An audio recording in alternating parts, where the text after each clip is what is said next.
قال المصنف رحمه الله تعالى ونفعنا به وبعلومه في الدارين وعليك بتعجيل الفطور عند تيقن الغروب وتأخير السحور ما لم تخشى الوقوع في الشك وبتفطير الصائمين ولو على تمرات أو شربة من الماء فإن من فطر صائما كان له مثل أجره ولا ينقص ذلك من أجره شيئا واجتهد ألا تفطر ولا تفطر صائما إلا على طعام حلال. Alhamdulillah wa syukurillah ala ni'amillah. Kembali kita berkumpul melanjutkan pembacaan kitab Risalatul Mu'awanah.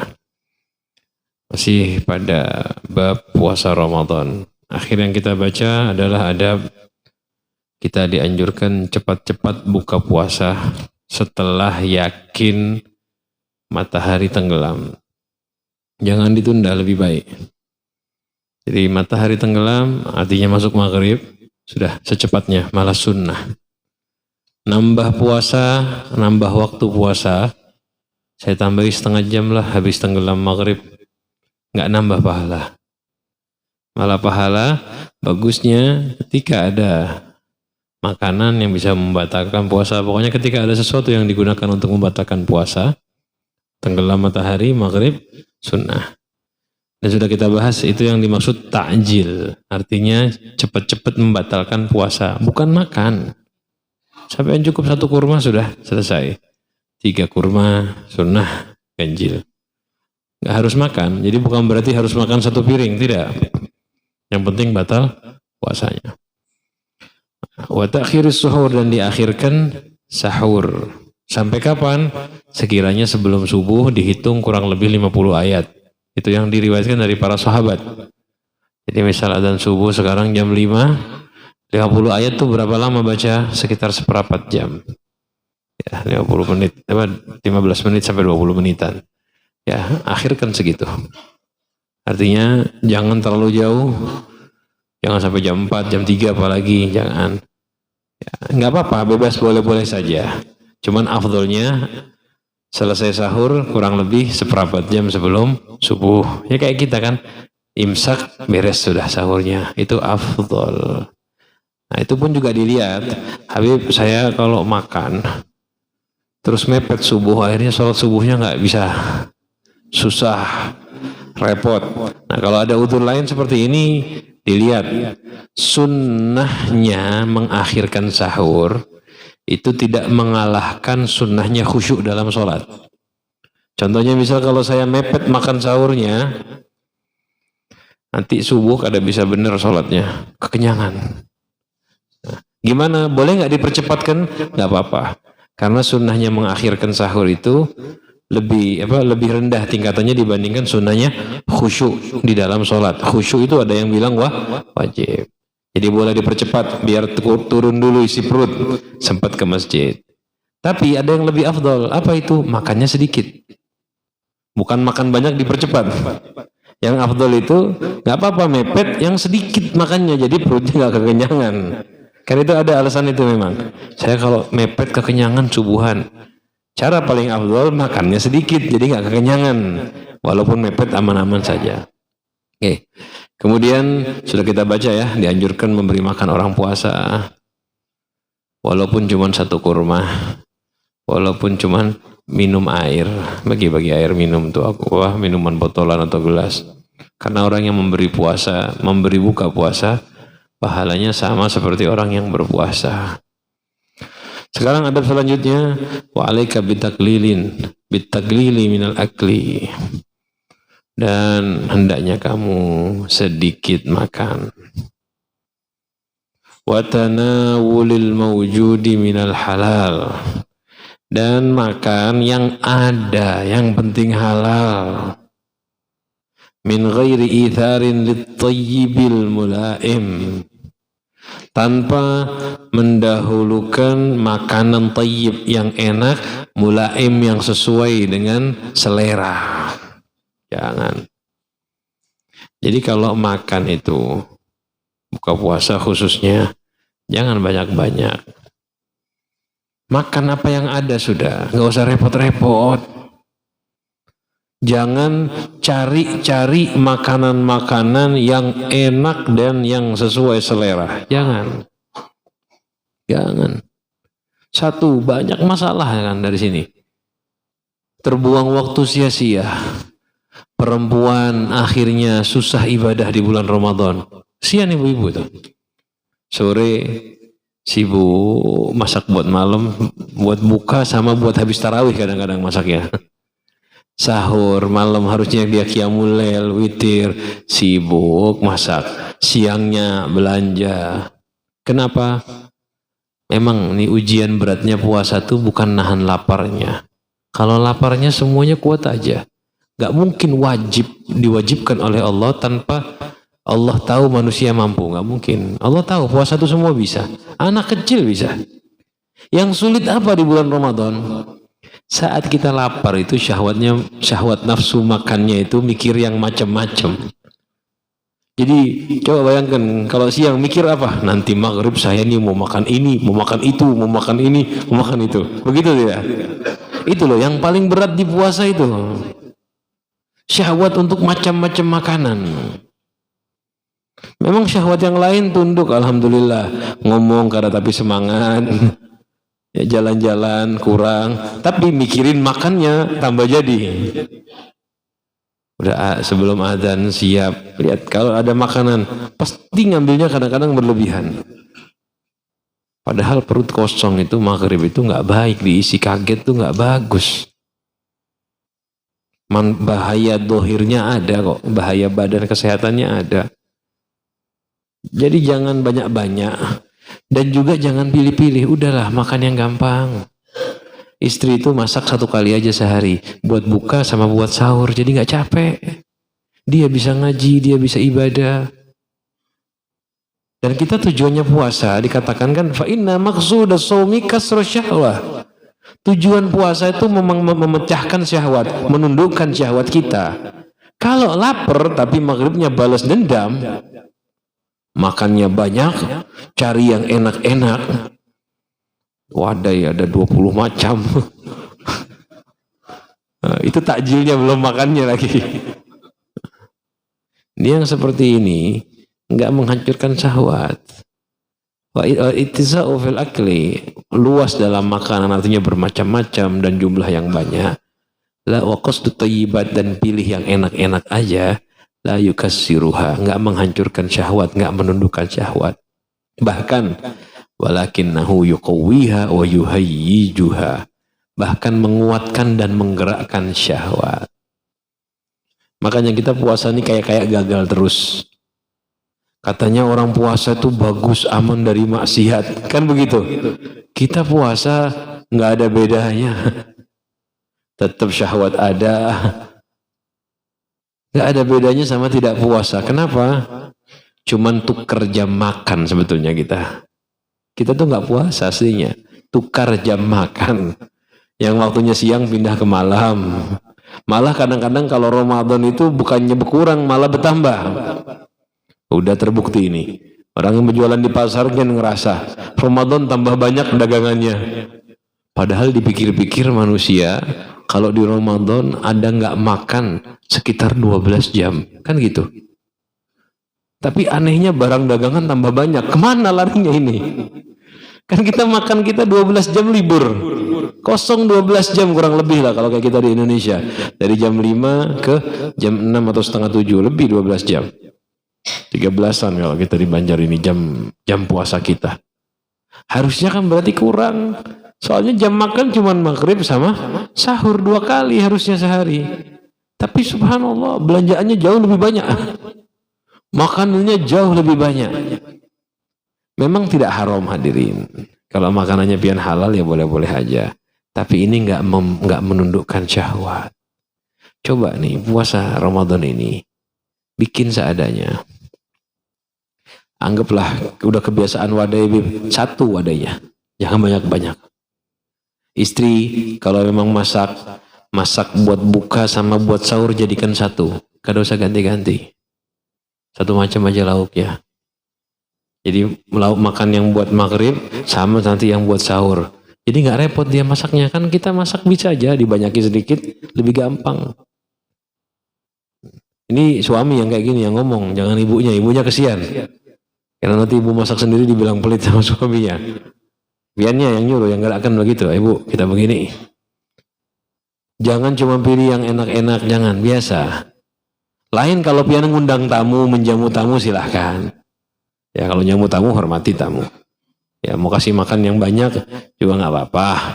Tapi saat kita, rutin kita di rumah itu jangan berlebihan. Seadanya. Kayak Imam Nawawi. Kalau bisa kayak Imam Nawawi, hebat pian. Imam Nawawi itu rutin puasa. Walaupun bukan bulan Ramadan. Dan bukannya beliau itu cuma makan kurma 3 buah. Sudah kada makan nasi lagi. Nggak makan apa-apa. Kurma 3 buah. Minumnya nanti pas sahur. Minumnya waktu sahur. Ya, begitu di masa mujahadahnya beliau. Buka puasa kurma 3, minumnya sahur. Gizi buat badan cukup. Kurma 3 buah itu cukup buat sehari. Gizinya cukup. Ya, buat apa namanya biar kita nggak ngantuk, nggak lemas badan. 3 buah cukup. Coba praktekkan. Ya praktekkan betul. Sehat. Cuman kita nggak tahan aja. Mulut tuh harus ada yang bergerak, harus ada yang dimasukkan ke perut. Ya. Okay. Sebetulnya lambung kita tuh menyesuaikan gaya makan kita. Semakin banyak kita makan, tambah besar, tambah besar, tambah besar. Ini bab yang penting di puasa tuh ini loh hadirin. Sebetulnya lebih dari yang lain. Khusyuk, ngaji dan sebagainya. Kan puasa banyak tuh ibadah-ibadah. Sebelum itu semua ini dulu. Sholat qiyamul lailnya puasa, ngaji, hatamkan berkali-kali Ramadan. Kan banyak tuh anjuran-anjuran ibadah. Sebelum itu, ini dulu yang dohir. Dan saya yakin ini bagian paling susah. Sampai kalau Ramadan disuruh ngaji, sebulan hatam 3 kali, masih gampang. 10 hari sekali itu gampang. 3 hari sekali gen masih bisa. Tapi suruh nahan makan, bukannya sedikit, sahurnya sedikit. Ustadznya gen ngalih ngerjakan ini. Paling berat ini. Susah. Syahwat perut ini susah, berat. Tapi suruh ngaji gampang. Salat tarawih kalau usah ditanya 20 rakaat biasa. Wajar itu biasa. Tapi coba suruh kurangi makan. Oh berat. Suruh kurangi makan. Jadi istri masak sehari itu kalau saya ini nggak tahu ukuran nasi berapa. Biasanya iya nggak tahu misalnya normalnya 1 bungkus 1 orang dibagi berdua, bukan pelit, mulai mengurangi syahwatnya. Kalau bisa mengurangi makan, yang lainnya nanti akan baik. Sholatnya jadi lebih khusyuk, yakin. Sholat jadi lebih khusyuk, ngajinya lebih nikmat. Dan kita itu dikatakan oleh ulama orang yang nggak memikirkan makanan. Buat dirinya ya, kalau buat tamu lain nggak memikirkan makanan buat dirinya, apa yang ada ini dia harganya mahal di sisi Allah Subhanahu Wa Taala. Bukan ibadah apa-apa, tidak memikirkan syahwat perut, dia mahal di sisi Allah. Imam Ali karramallahu wajhah mengatakan, man kanat himmatuhu ma yadkhulu batnahu kanat qimatuhu ma yakhruju minhu. Orang yang himmahnya, semangatnya, pikirannya sesuatu yang masuk ke dalam perutnya. Artinya makanan. Orang yang pikirannya sesuatu yang masuk ke dalam perutnya, maka harga orang tersebut kata Imam Ali seperti sesuatu yang keluar dari perut. Kotoran maksudnya. Orang yang pikirannya makan harganya seperti sampah dari makanan. Itu perkataan beliau. Justru kita malah kepikiran makanan tambah jadi di bulan Ramadan, terbalik. Yang waktunya latihan untuk melatih syahwat, kita malah tambah jadi. Ini loh yang dikatakan banyak membuat gagalnya kita puasa ya di sini. Dokter tambah banyak orang sakit.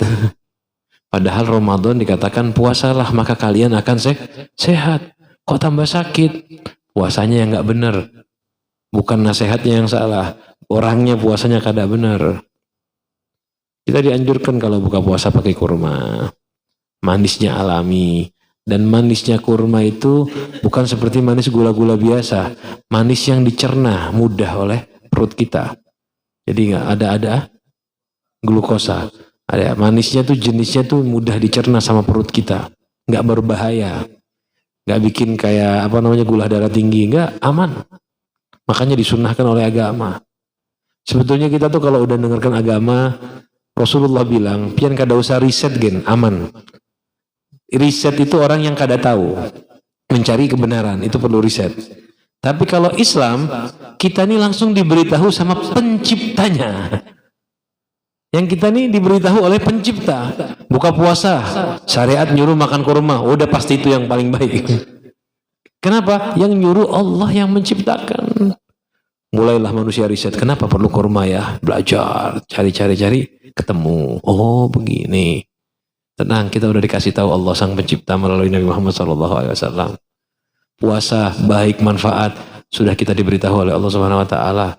Tujuannya ngurangi makan, itu yang terbaik buat kita. Nah begitu ya, ini kuncinya puasa. Mulai sekarang dipraktekkan. Gak bisa nanti Ramadan tahu-tahu begini, susah. Cara mengamalkannya bagaimana? Mulai sekarang dipraktekkan, dikurangi. Dikurangi sedikit-sedikit. Yang biasa sehari misal harus 3 kali jenis makanannya, kurangi jadi 2 kali. Kurangi jadi 1 macam aja. Kita tuh makan pakai lauk, udah nikmat hadirin. Rasulullah itu terkadang sampai 3 bulan di rumahnya cuman makan, katakan Siti Aisyah, alal aswadain, kurma dan air putih. Bayangin 3 bulan makannya itu aja. Bosen tidak kira-kira? Bosen nggak? Sampean saya kasih sate makan 3 bulan berturut-turut. Sate enak tidak? Sate enak kan? Tapi 3 bulan berturut-turut makan sate aja. Bosen nggak? Bosen. Apalagi cuman kurma sama air putih hadirin.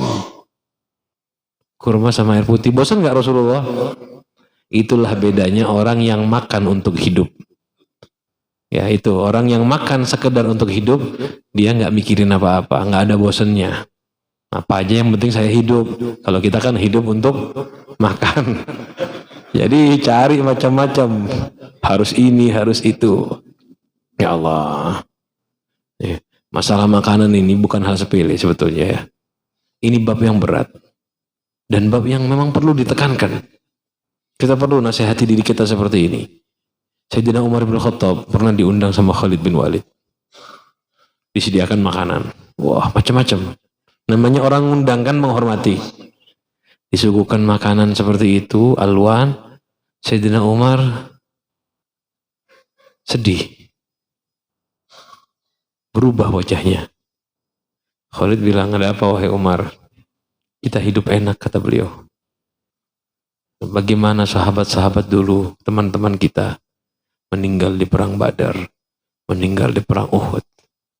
Kepikiran begitu, pas kena ada suguhan makanan, kepikiran itu.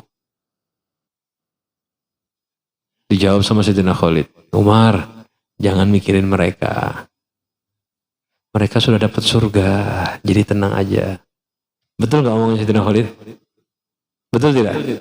Biar semangat makan maksudnya. Biar mau makan, gak kepikiran. Orang kan kalau makan ada sedih gak enak. Mereka sudah dapat surga wahai Umar. Dia omongi begitu tambah sedih Sayyidina Umar. Ya, in kana lahumul jannah walana hadza. Kalau mereka dapat surga dan kita dapatnya ini, faqad banu mina baunam mubina. Sungguh mereka mengalahkan kita dengan jauh sekali. Mereka dapat surga, kita dapatnya makanan. Sedih malah beliau. Sayyid Muhammad bin Ali al-Maliki. Sayyid Muhammad bin Ali al-Maliki. Beliau sudah meninggal dunia rahimahullah.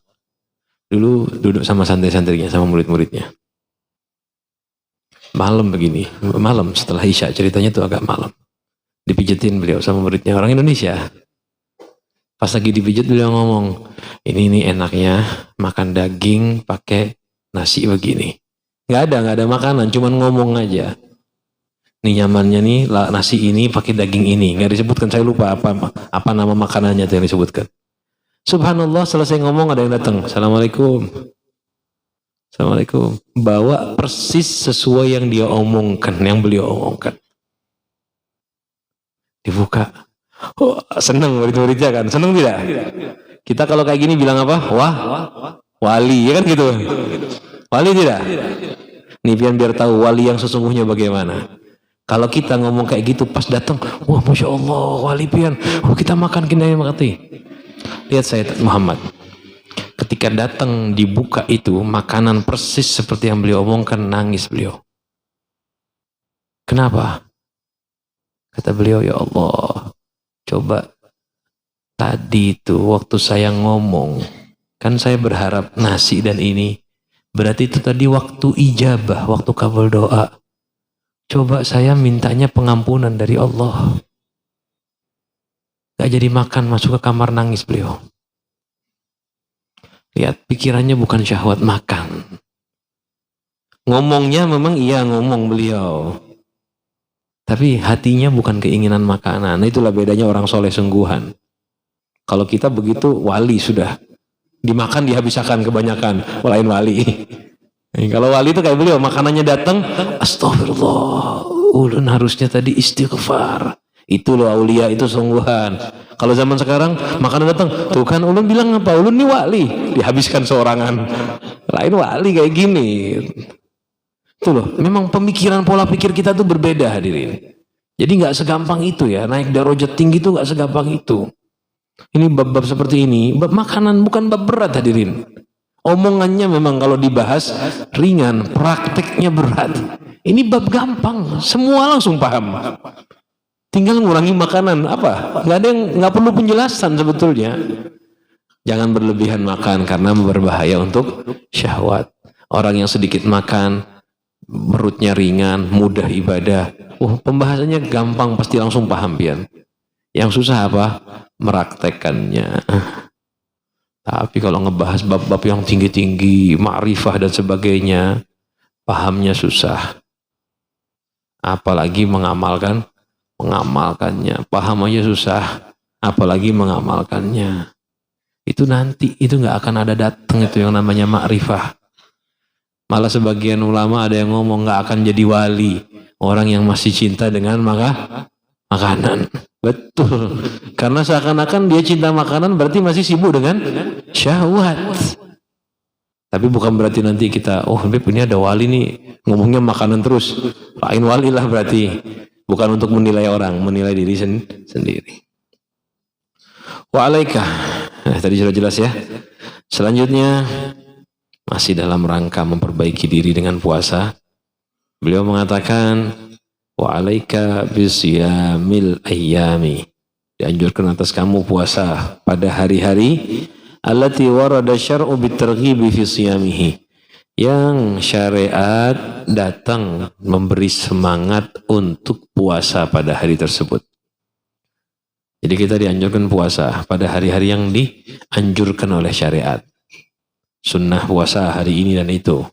Kerjakan, jangan sampai tidak. Contohnya apa? Kayaumi Arafata li ghairil haji. Pertama, puasa hari Arafah. Afdal, bagus. Bagi siapa? Bagi orang yang tidak haji. Kalau haji jangan puasa. Kenapa? Berat, susah. Karena dia berangkat jalan dari Mina menuju Arafah. Di Arafah itu sunnahnya kena sinar matahari langsung. Bayangkan panas 45 derajat. Berdiri di pinggir jalan atau duduk di pinggir jalan langsung kena sinar matahari. Ini bisa pingsan kalau puasa. Nah memang karena sibuknya mereka dengan amal haji, kada usah puasa. Tapi yang lain sunnah puasa. Wa yaumi Asyura, dan puasa hari Asyura tanggal 10 Muharram. Wa Tasu'a, dan tanggal 9 Muharram. Memang nih ada puasa Muharram kan 9 sama 10. Bagusnya itu puasa keduanya. 9 dan 10. Kenapa? Mukhalafatul Yahud, biar nggak sama Yahudi. Yahudi puasa tanggal 10 aja. Hari katanya mereka hari diselamatkannya Nabi Musa. Rasulullah bilang dalam hadis sahih riwayat Imam Bukhari, ana ahaqu bi Musa minkum. Saya lebih berhak dengan Nabi Musa ketimbang kalian. Artinya Nabi Musa ini ya bukan punyanya orang Yahudi, bukan, punyanya kita orang Islam. Memang ajarannya kita bukan ajaran Nabi Musa, tapi Nabi Musa itu satu jalan sama kita, imannya sama.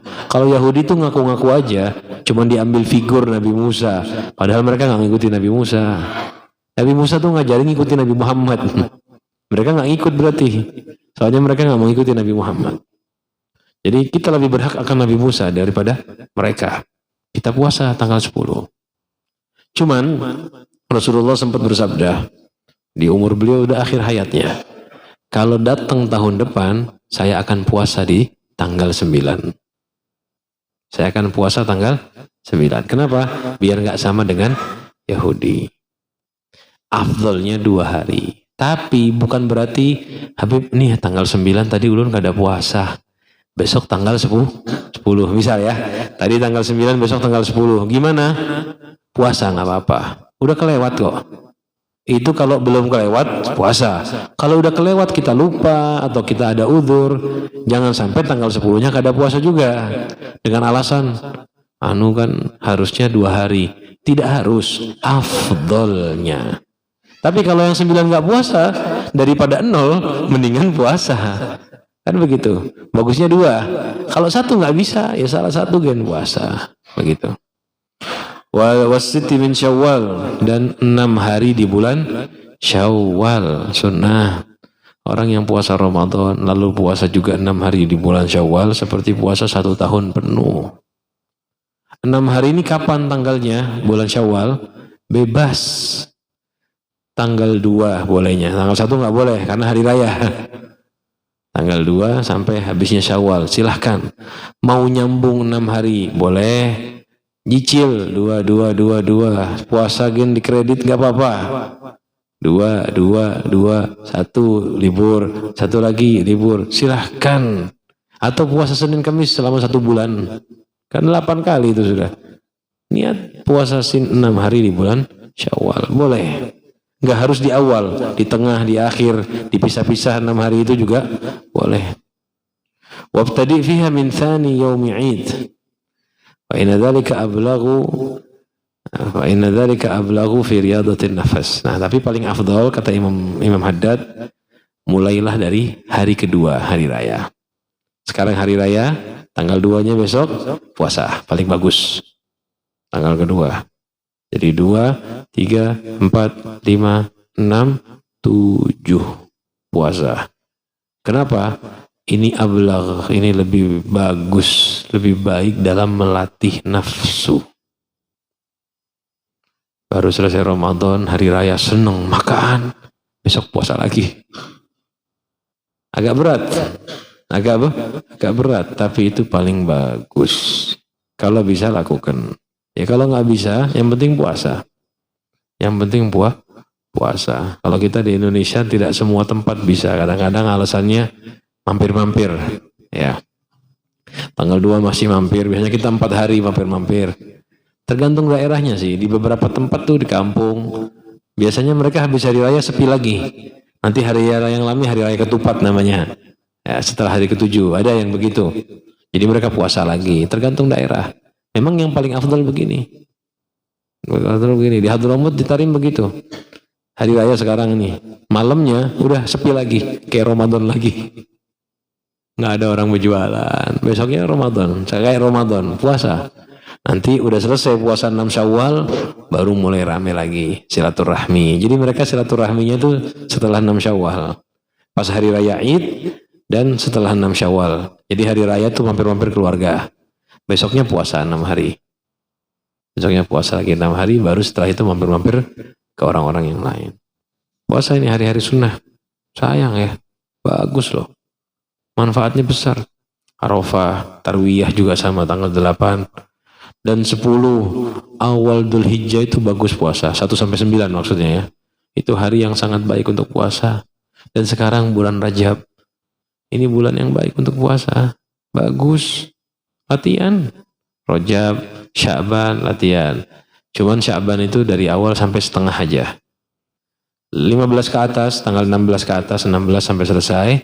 Kalau yang nggak punya rutinitas puasa, dilarang. Makruh karahiyatul tahrim, dilarang puasa. 16 Sya'ban ke atas.